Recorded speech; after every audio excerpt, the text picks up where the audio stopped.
prob. Always down to clown with the DTNS crew. Down to clown.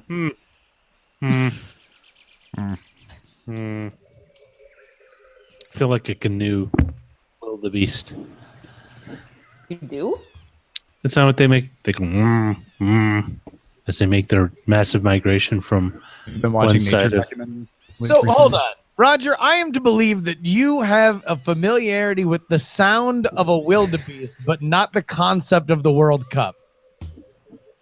I used to be really big into animals. Used to be. Yeah. I'll be honest. Growing up, I played sports, but I was never really interested in competitive sports. Okay, but there's a difference between that, which is a fair point to make, and we respect you for it, and saying I've never heard of the World Cup. Which I didn't say I've never heard of it. I just didn't. He just said he was not up to date on what was going on. I was not up to date You're on overplaying your hand. I think you're excessively. Let's roll the tape. Ribbing me. I'm sorry. I don't actually know what a wildebeest is. Full disclosure. What is it? What, Sarah? You don't. No, I mean, I know what it is, but I know what don't, the World Cup is, and you don't know what a wildebeest is. I just think of it as a very large animal that I've never seen before. It has 4 legs. Has horns. You see those African Serengeti nature shows where the lion kills like the horned animal? It has like a mane on the back that isn't a zebra. It's probably a wildebeest. I thought that was like. There's also water buffalo, but they're very dangerous and they're attacked very infrequently when they're full grown. Well, so sorry. I'm so into sports. Speaking of NBA draft on Thursday, who's excited? Justin is. I'll tell you what, I'm excited to see because there's a couple pieces in play now, as of course LeBron James, free agent, that will probably reshift things, and we have no more time because we have to start the show. Absolutely. Sarah Lane, it is your turn to All open. right. Convince the people in 3, 2. Daily Tech News Show is powered by you. To find out more, head to dailytechnewsshow.com/support.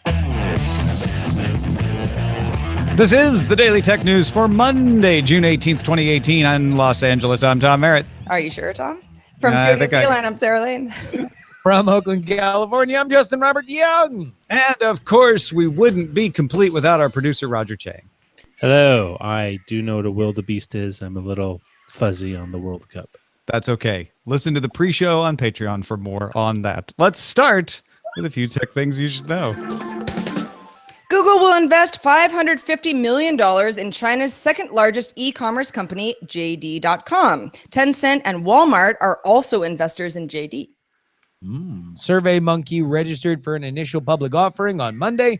SurveyMonkey, which was founded in 1999, says it currently has over 3 million daily users. Sandia National Laboratory is adopting HPE's ARM-based supercomputer called Astra as an experimental platform for nuclear research. If it goes well, it could be actually integrated in regular research. Astra is a more powerful, efficient supercomputer with faster memory speeds than x86 CPUs, which makes it great for bandwidth-sensitive applications.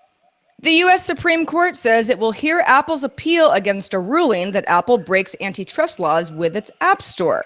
A class action lawsuit says Apple monopolizes the sale of apps, leading to inflated prices. Google's Datally app, which helps reduce data usage, has added the ability to find nearby Wi-Fi hotspots, set data limits for yourself and others, and find unused apps that consume data so you can delete them. That last one is something I want. Definitely. Yeah. All right. Let's talk a little bit more about 911. This is one of those stories that I think is good, but it's getting a lot more buzz than I expected. Maybe it's because it's one of those Apple finally getting on board with something other phones have, and the iOS people getting very excited. Apple announced that iOS 12 will automatically share your location with first responders during 911 calls in the U.S. if the call center supports it. So there's a protocol that iOS will support. Any emergency call centers here in the U.S. that support that will be able to automatically locate it. And it's more than just geolocation with Wi-Fi and GPS. There's a improved way of doing it. In fact, Apple says it should exceed the FCC's 2012 requirement of pinpointing your location within 165 feet, a minimum of 80% of the time, which is very accurate. And they say there's assurances that location info will only be shared with the 911 center during the call and won't go anywhere else. Doesn't it kind of seem like 911 in 2018 is almost outdated? Like, shouldn't there be? Well, I think this is part of it, right? It's like, well, if you were in an emergency and you really needed help, and someone on the other line is like, where are you? What's the cross street? That kind of thing. Like, this is really helpful. What's interesting is that it sounds like what Apple's doing is basically absorbing another company that's been doing this for a while, but iOS 12, will not make you download this separate app, which of course a lot of people would know to do.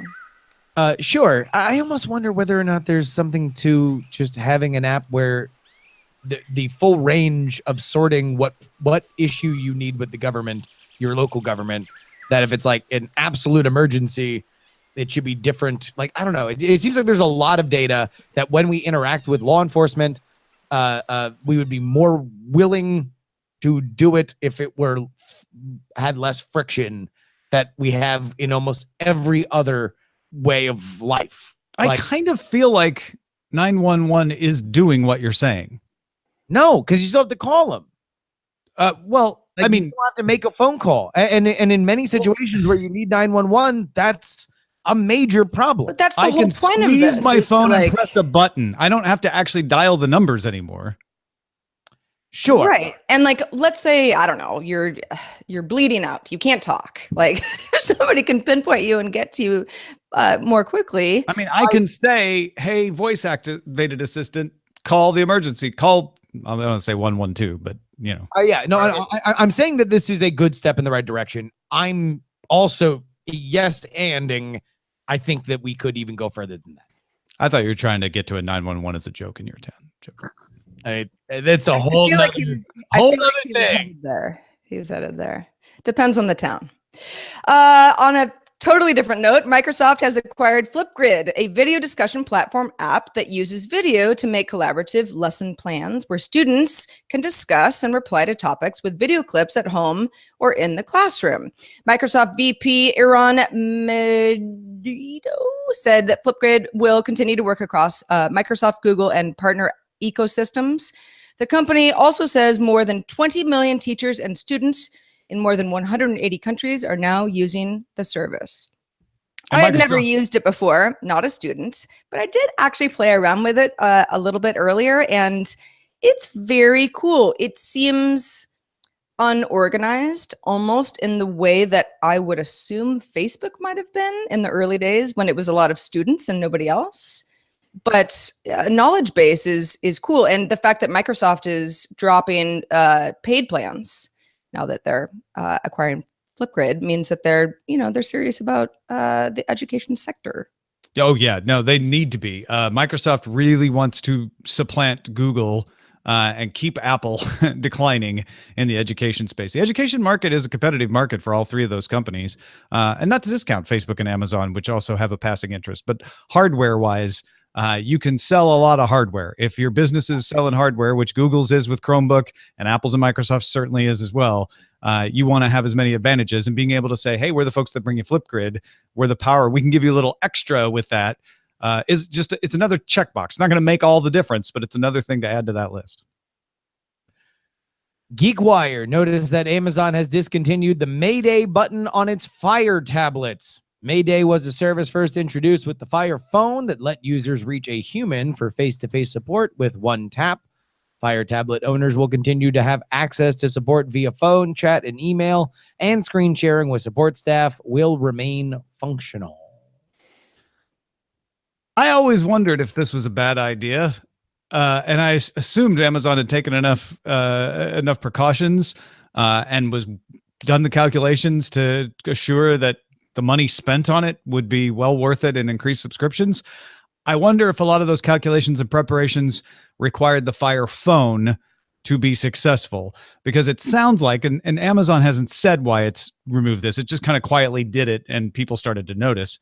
But it sounds like it was expensive, first of all, and maybe not worth it.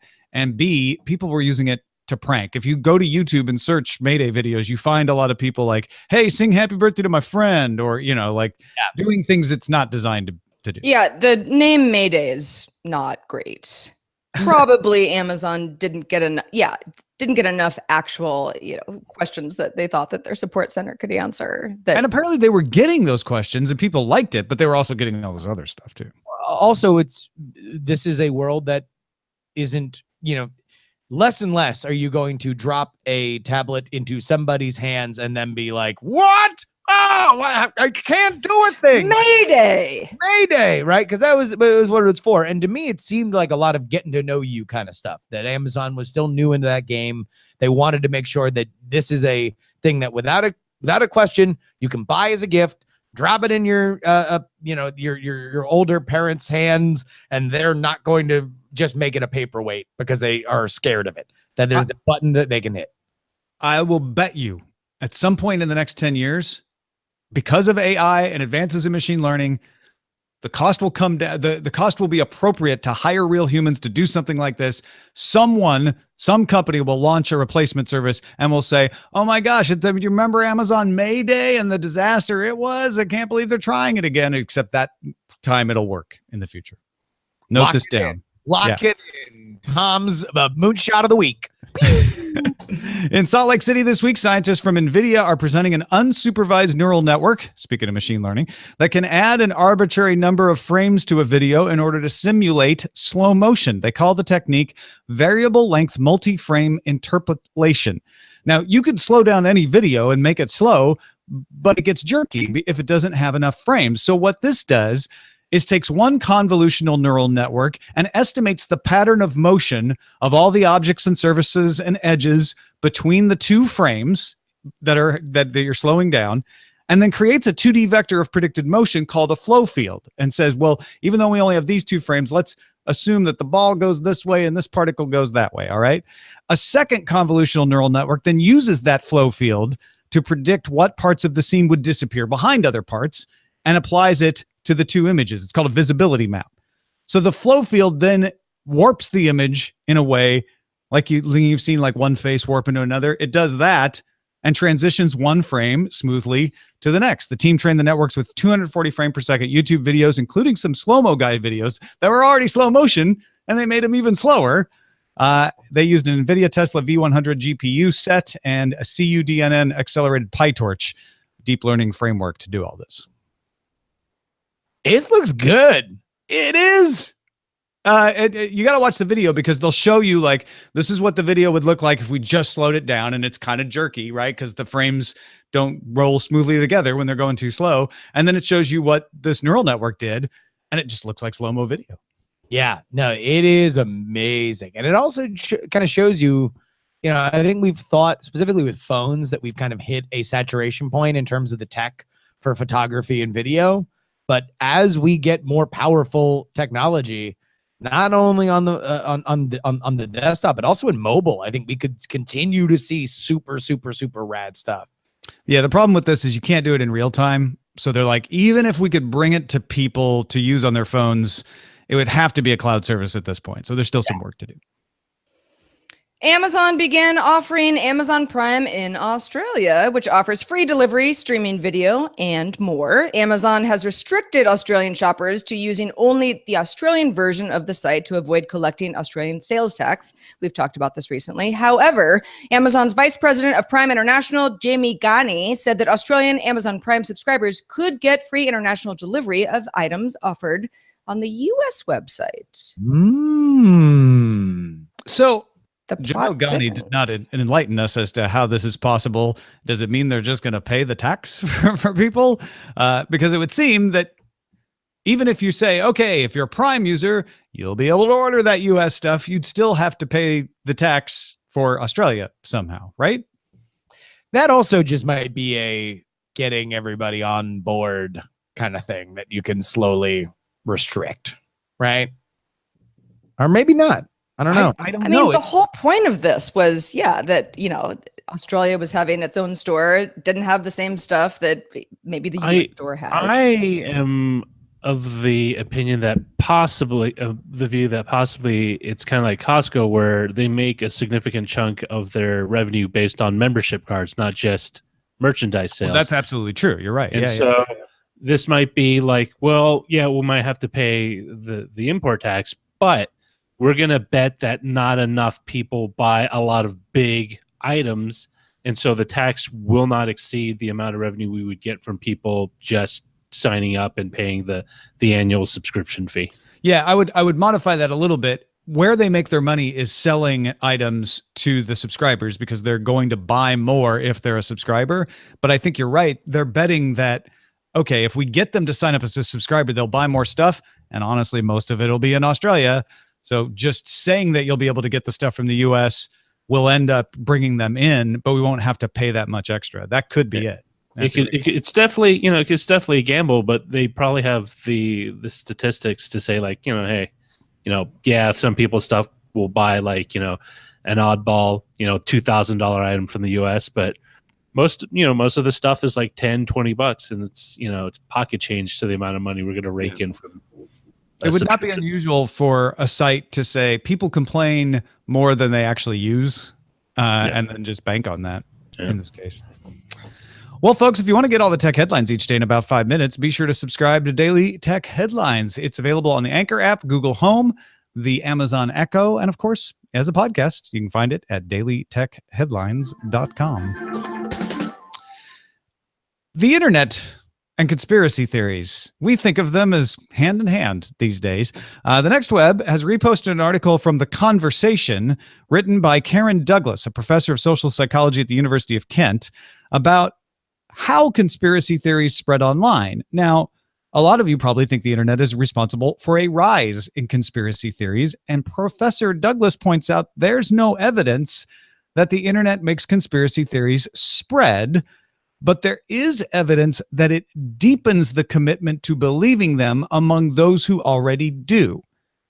So just running through the article, which is absolutely worth a read, and she's got great citations of all the studies that she's talking about. The Conversation does a great job.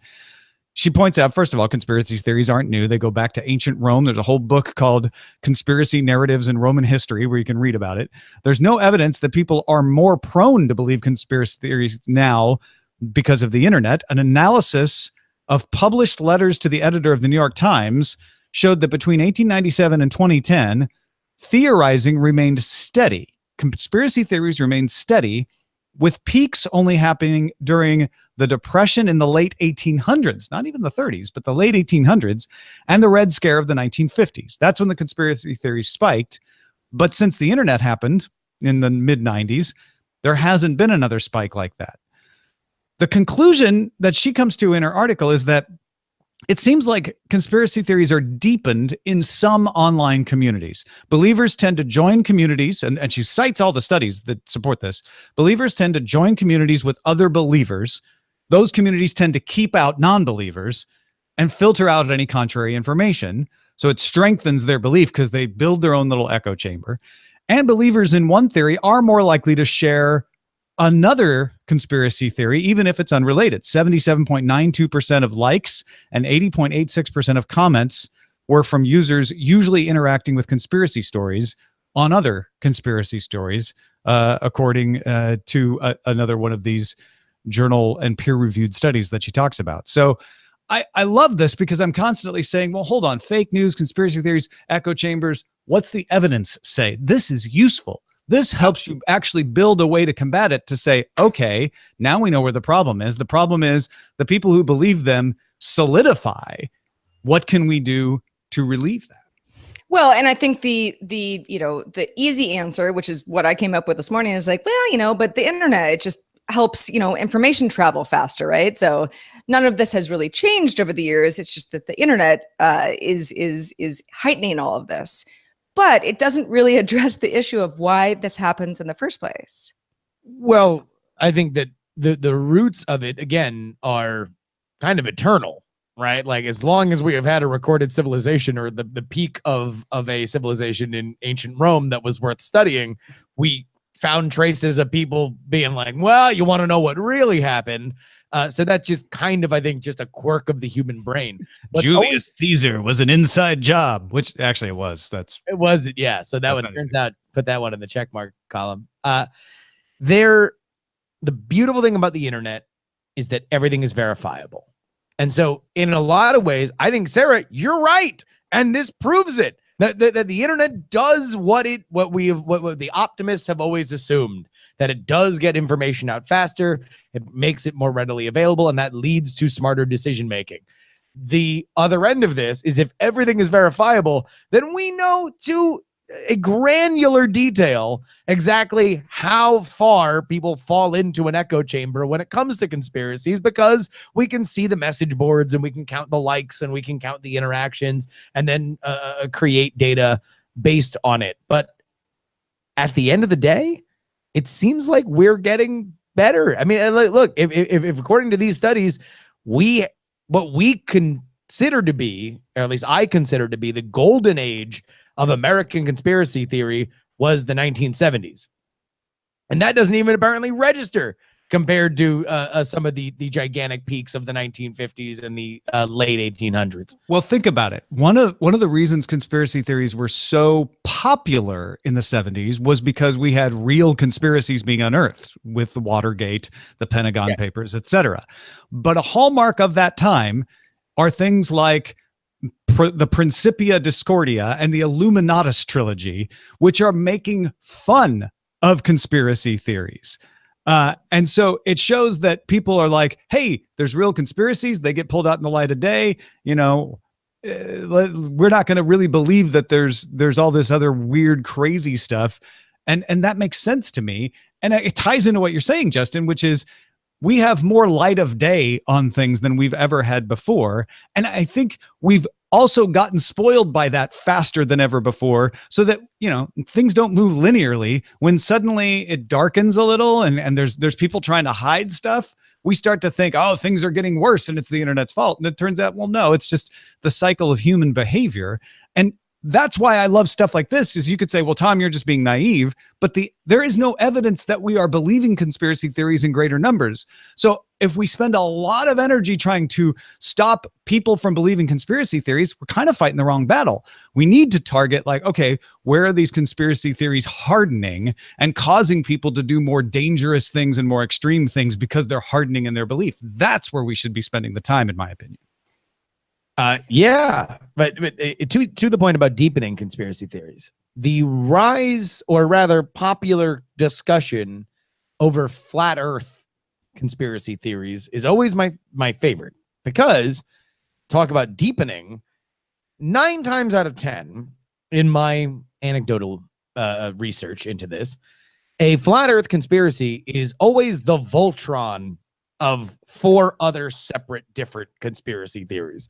You very rarely just wake up and say, well, obviously the Earth is flat. It's more likely you believe that that people there is are lying to you. You have general distrust. That there is, there is a control of the media, that there might be a one world government, that there are falsifications in the scientific community at the very least, that the people that went, that, you know, the moon landing was a hoax. And then when you mash all of them together, you get the grandest of all lies that has been hidden, which is that we indeed live on a flat disk as opposed to a round sphere. And that is fascinating to me. And it is informed by this, that A, conspiracies are meant to interlock, and B, the one thing that we can prove through our verification of the internet is that these things have gone deeper and deeper.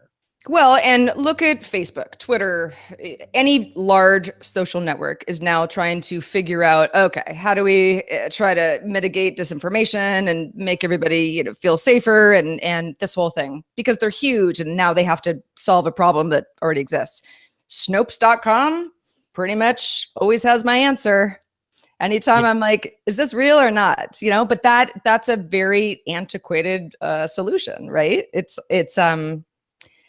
That's the only real website that I can think of. I mean, unless you're like trolling Reddit for a while, that, you know, kind of seeks to unmask a lot of these things instead of people just sort of talking bubbles. Oh, there's, I mean, first of all, yes, it's the only one that's broad, but there's PolitiFact, there's factcheck.org. They're very politically oriented, but also you can just do a search. I think we forget that. Like, you don't even have to go to Snopes. Just be like, hold on. It's always the first result. What does the New York Times have to say about this? What is, and maybe you don't believe the New York Times. What do the journal articles say? Like, you can find reputable sources that comment on stuff.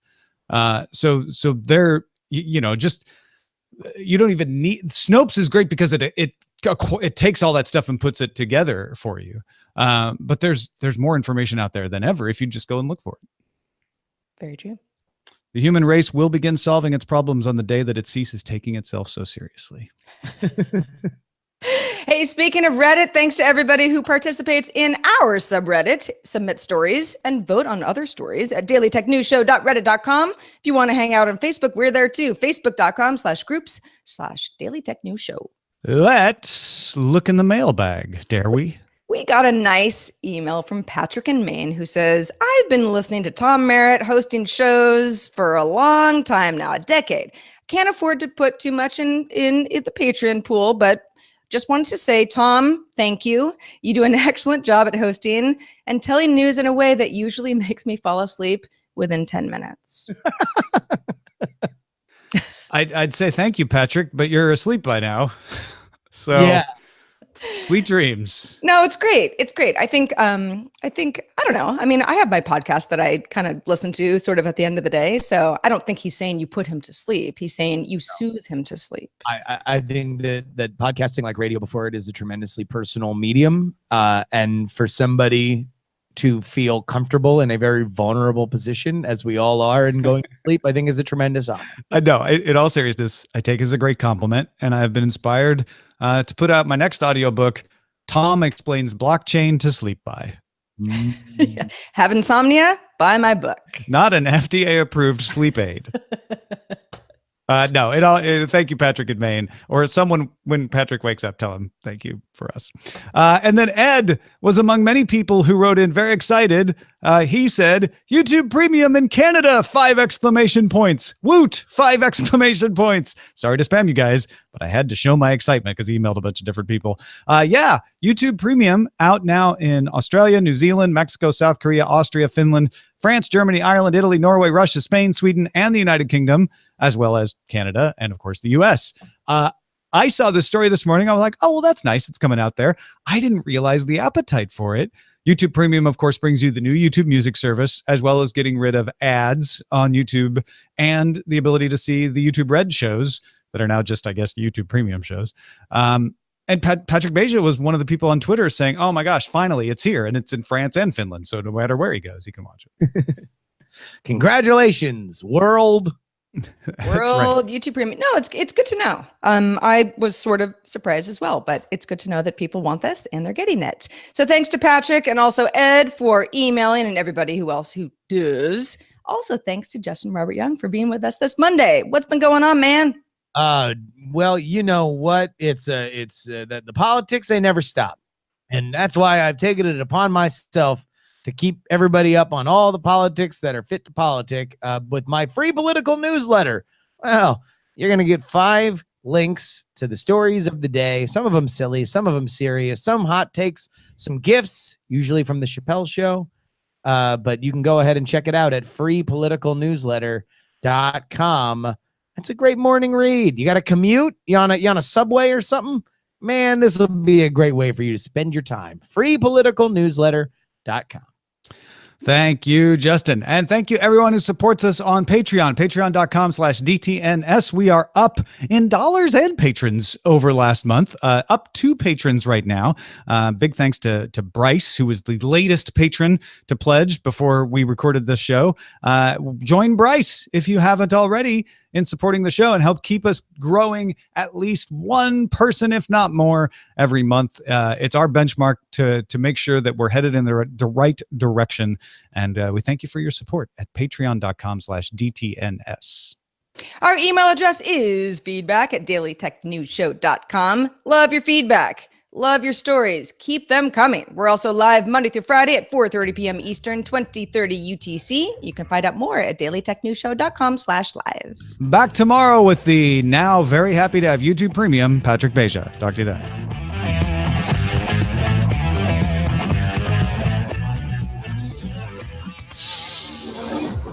This show is part of the Frog Pants Network. Get more at frogpants.com. Diamond Club hopes you have enjoyed this program. Good show. Good show. Good Look at show. us. Ask if the survey is still going on. You can still take the survey. We'll keep an eye on it. We put a week deadline on it because we wanted to talk about it on the quarterly analyst hangout, but it's still there. We didn't end it. So yeah. But, Feedback what do you is good feedback. what do you think? Tom's bookcase. It has to be a green screen. No. Uh, That could be any episode, anytime. Plus, it only applies to video. Flat Earth is the Voltron of conspiracy theories. That's good. I like that one. People voted up no rise in conspiracy theories. They say That's funny. you can know it and still deny it. I guess that means know the truth, but Yeah, it's still deep. deny. It's very X-Files. Did they start the new season? Do they have a new season? I know it 'Cause started. I don't I know if it's finished still the going. last season with the weird cult. It's Mm-mm. harvesting organs, but I think that was the last episode I saw. Have insomnia? Buy my book. I'm James Patterson. I write everything.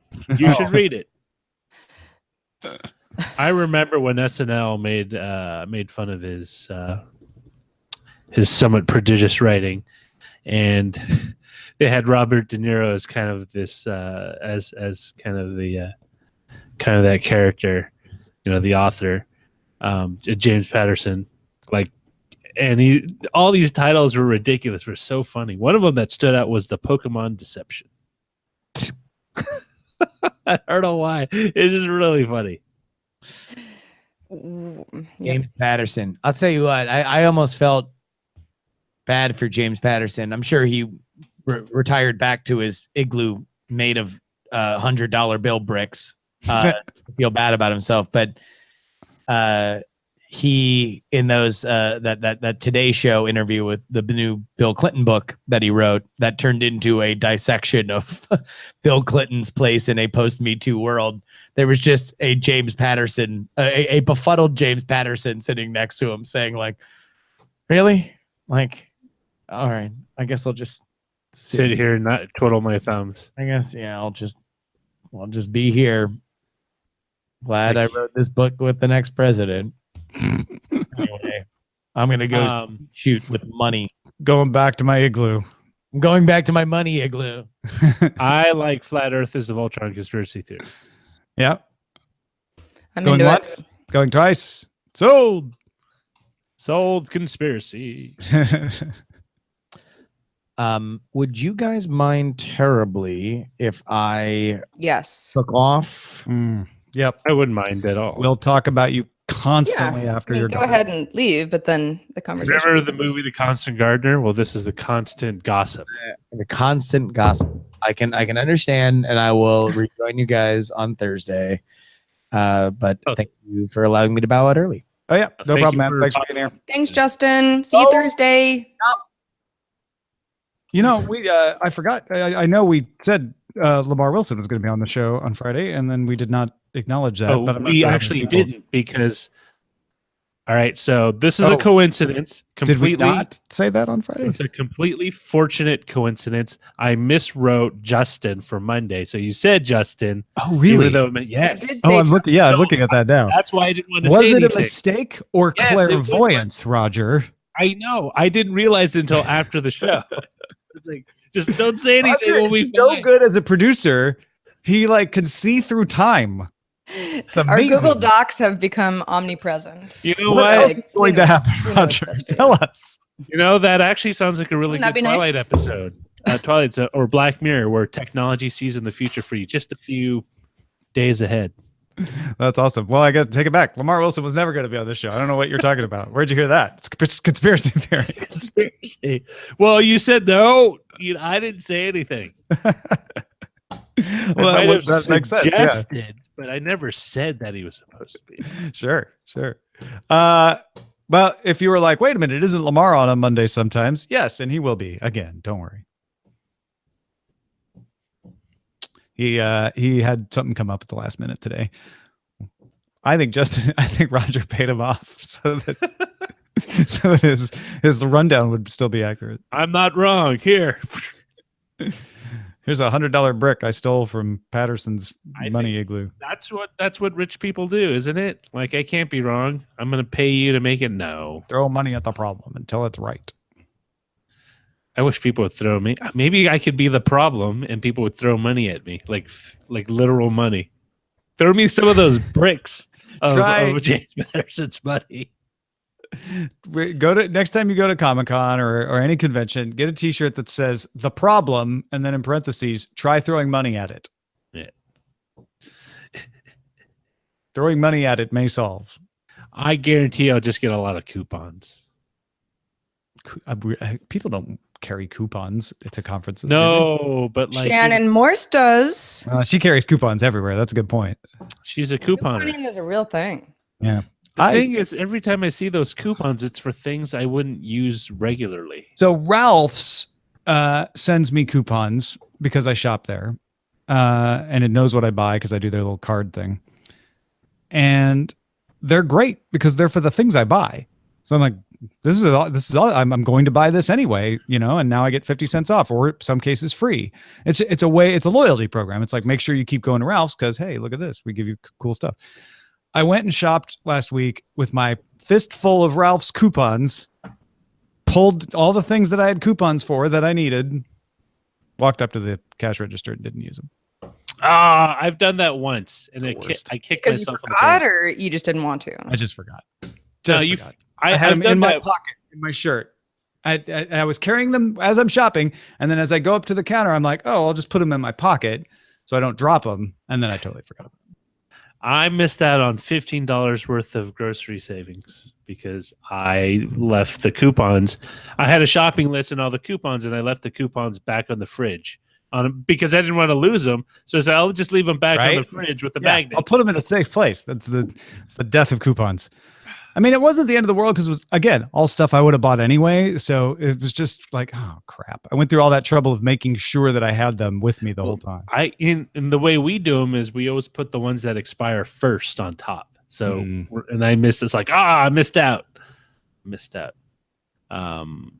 how they get you. Also, sometimes people at the register are like, let me just get this coupon out of the same thing that you had at home. I did the Vons/Safeway does the store monopoly thing where you get the pieces when you check out and you come back.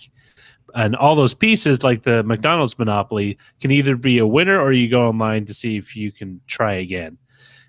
The number one item is, I think I mentioned this, gravy packets, like a 69-cent gravy packet. And I remember I had like, this many. And I said, fine, I'll finally just get like 20 packets of gravy because they're all free.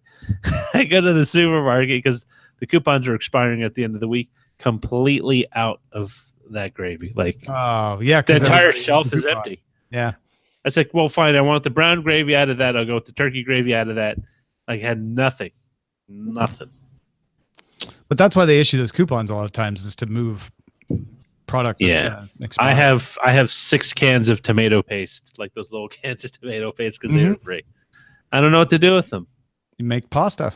I was thinking of making pizza, like with Boboli, but I remember not liking Boboli. I'll give you my spaghetti recipe. Yeah, you gotta season that paste. Yeah. All my spaghetti sauces have a combination of tomato sauce, tomato paste, spices and stuff. Garlic. Yeah. Onion. Mm-hmm. That's the one thing I really missed about not shopping at 99 Ranch, which, for anyone who doesn't know, 99 Ranch is I think it's still SoCal and maybe Western Arizona. supermarket. Oh no, and also in Texas, supermarket that was originally focused on the Asian American market, right? So We had them up in the specifically, Bay Area too, didn't we?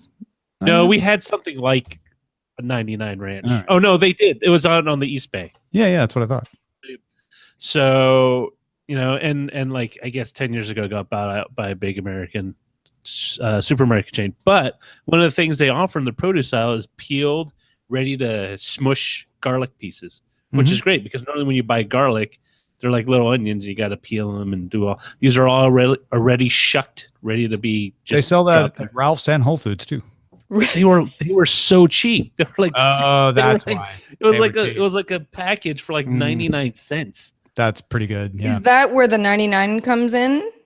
Or things? Is it like 99-cent store or no? No. It's a full-fledged supermarket, except that 90% of the stuff they stock is Asian. So like instant noodles. They do the standard Asian American like butchery, like the fish in the giant tanks, so that when they butcher the fish, it's fresh, like it's still alive. Various parts of the cow that most Americans probably wouldn't eat, like tripe, the brain, parts of the organ, and stuff like that. Although these Chinese Americans are big fans of the pork rinds because it's very similar to a snack that's a Chinese snack that's very similar, where you fry. Except that when you fry, you wok fry. It's not a deep fry. The skin, where it's crispy.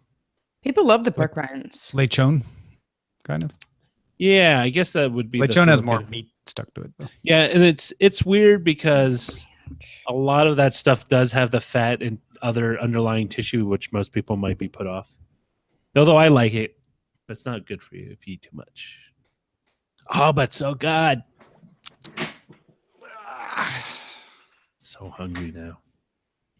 I went to Subway yesterday, so that happened. Ever since the whole we made our bread out of that one ingredient that they used in exercise mats or something, I haven't gone back. Yeah, I don't do it often, but I don't know. I wanted a sandwich, and it was so close, and it was good. I think I'm trying to remember what, I think it was the meatball. The meatball is the only thing I really got there that I liked. So when you were saying you missed 99 Ranch, you're saying you missed it before it got bought or something? Oh, no, I admit one of the things is that, what I miss about it is that it's very far away and it's a very infrequent shopping experience for me. There's a bunch near you. Yeah, like, 45 minutes away. It's not near, but it's close. Oh, they're like in Pasadena and down in El Monte. Like, I know. I was just at it like 2 weeks ago. Oh, okay. All right.